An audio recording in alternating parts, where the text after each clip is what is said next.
Welcome back, ladies and gentlemen. So I wanted to conduct a live stream on YouTube now, not on Telegram, so that at least the diverse community can be able to see whatever we've been sharing in our Telegram channel. I just wanted to give a review and the commentary about the dollar index and how we've been anticipating the bullishness from the time it has been dropping until the zones we're anticipating the buys and everything, So before I share that, let's see whatever, at least whereby I was discussing the dollar index and I was anticipating a bullish scenario.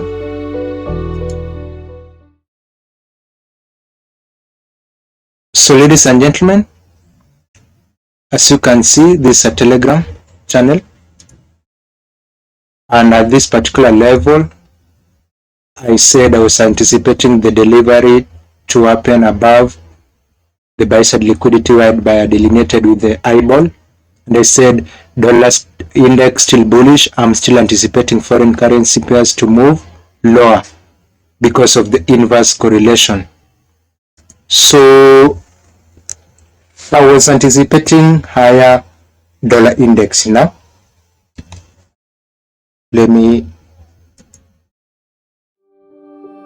So this is why I was framing my setups and I was anticipating higher dollar index, whereby I'm anticipating the foreign currencies at least to trade lower.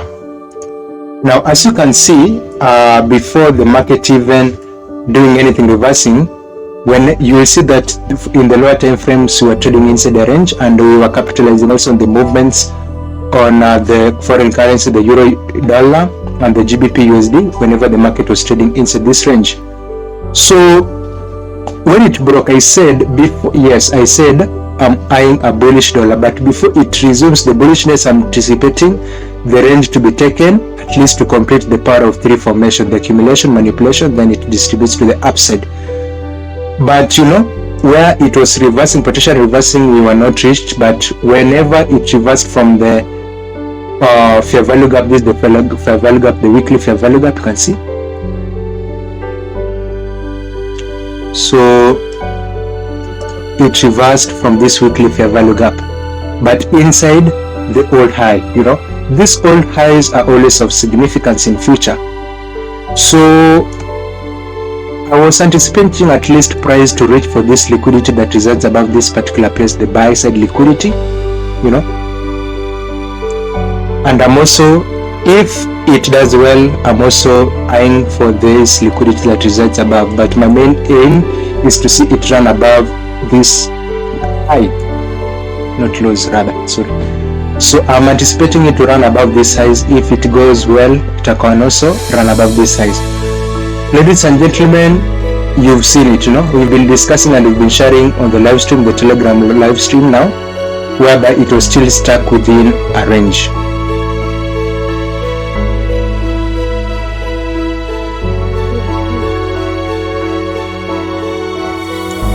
So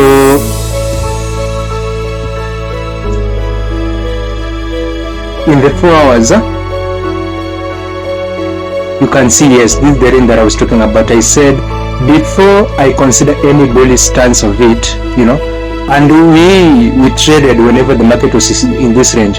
We saw that indeed also Euro USD at that particular point was in a range, and the GBP USD was in a trending environment, and I told you how to capitalize on the movements now, how to gauge the strength of these currencies now, and to pick the best one that will have a rapid movement, and I won't diverge much on it at this particular level.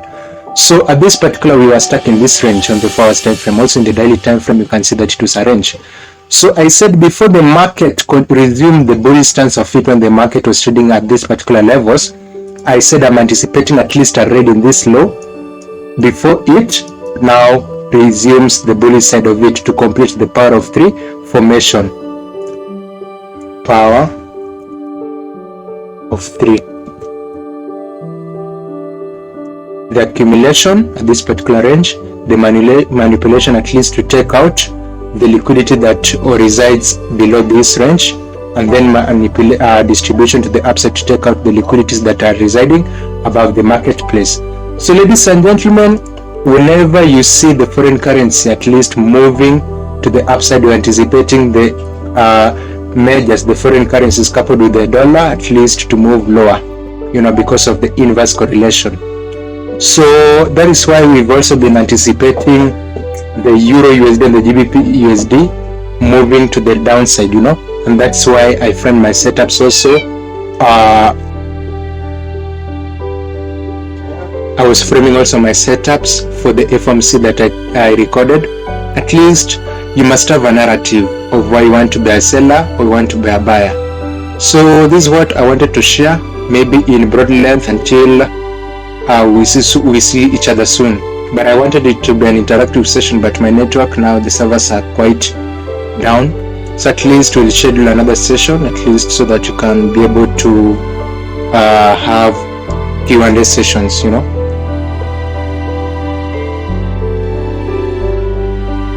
So hopefully it has been insightful. Have a lovely night, ladies and gentlemen.